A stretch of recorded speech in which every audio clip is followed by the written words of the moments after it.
Why Mosquitoes Buzz in People's Ears by Verna Aardema. Pictures by Leo and Diane Dillon. One morning, a mosquito saw an iguana drinking at a water hole. The mosquito said, "Iguana, you will never believe what I saw yesterday." "Try me," said the iguana. The mosquito said, "I saw a farmer digging yams that were almost as big as I am." "What's a mosquito compared to a yam?" snapped the iguana grumpily. "I would rather be deaf than listen to such nonsense." Then he stuck 2 sticks in his ears and went off, meck, meck, meck, meck, through the reeds.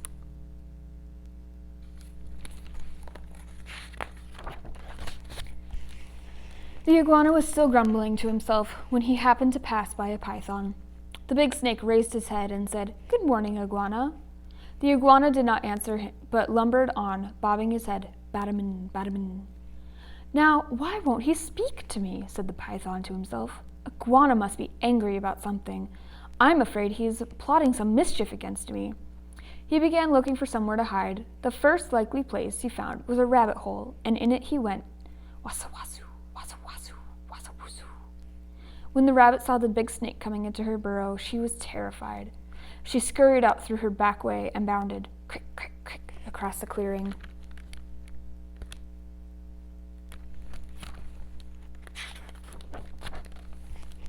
A crow saw the rabbit running for her life. He flew into the forest crying, "Caw, caw, caw." It was his duty to spread the alarm in case of danger. A monkey heard the crow. He was sure that some dangerous beast was prowling near. He began screeching and leaping keely-weely through the trees to help warn the other animals.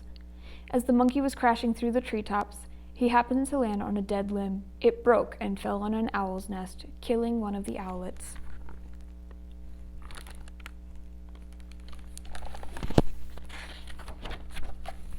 Mother Owl was not at home, for though she usually hunted only in the night, this morning she was still out searching for one more tidbit to satisfy her hungry babies.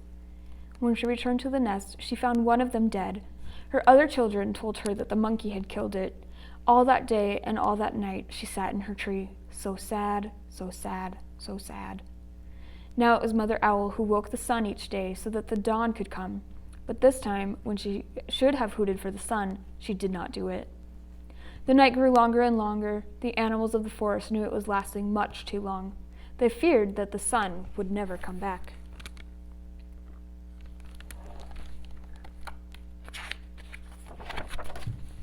At last King Lion called a meeting of the animals. They came and sat down, pem, pem, pem, around a council fire. Mother Owl did not come, so the antelope was sent to fetch her. When she arrived, King Lion asked, "Mother Owl, why have you not called the sun? The night has lasted long, long, long, and everyone is worried." Mother Owl said, "Monkey killed one of my owlets. Because of that, I cannot bear to wake the sun." The king said to the gathered animals, "Did you hear? It was the monkey who killed the owlet, and now Mother Owl won't wake the sun so that the day can come."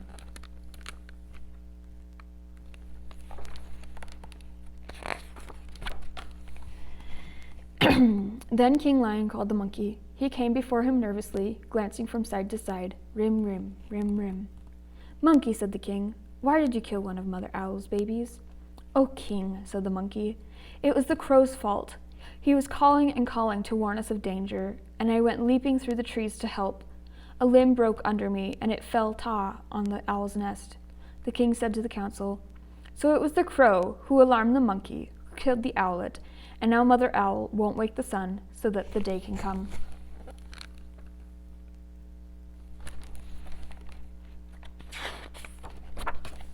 Then the king called for the crow. That big bird came flapping up. He said, "King Lion, it was the rabbit's fault. I saw her running for her life in the daytime. Wasn't that reason enough to spread an alarm?" The king nodded his head and said to the council, "So it was the rabbit who startled the crow, who alarmed the monkey, who killed the owlet, and now Mother Owl won't wake the sun so that the day can come."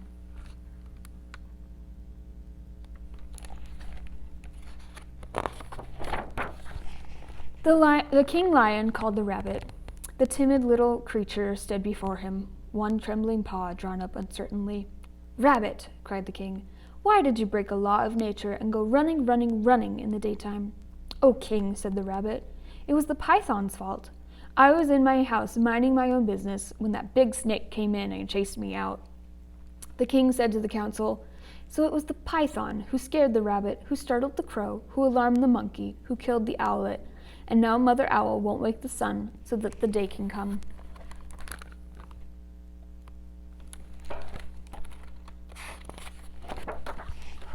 King Lion called the python, who came slithering, wassa-woosu, past the other animals.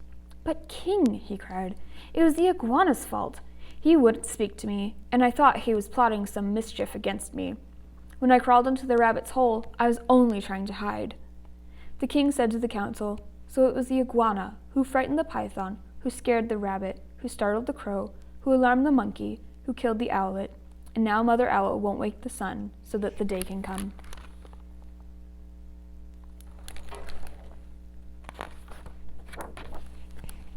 Now, the iguana was not at the meeting, for he had not heard the summons.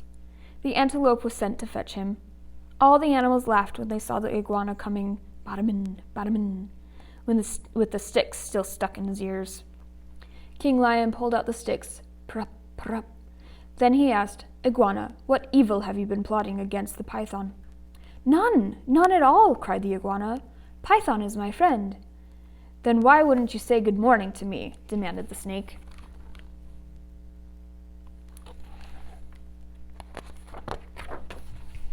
I didn't hear you, or even see you, said the iguana. Mosquito told me such a big lie, I couldn't bear to listen to it, so I put sticks in my ears. Laughed the lion. So that's why you had sticks in your ears. Yes, said the iguana, it was the mosquito's fault. King Lion said to the council, so it was the mosquito who annoyed the iguana, who frightened the python, who scared the rabbit, who startled the crow, who alarmed the monkey, who killed the owlet, and now Mother Owl won't wake the sun so that the day can come.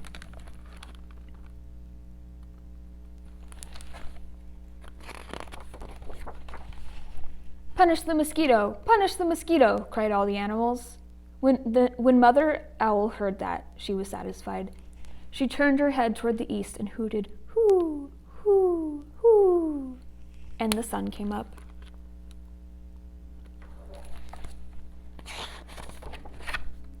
Meanwhile, the mosquito had listened to it all from the nearby bush. She crept under a curly leaf, and was never found and brought before the council. But because of this, the mosquito has a guilty conscience. To this day, she goes about whining in people's ears. Zee, is everyone still angry at me? When she does that, she gets an honest answer.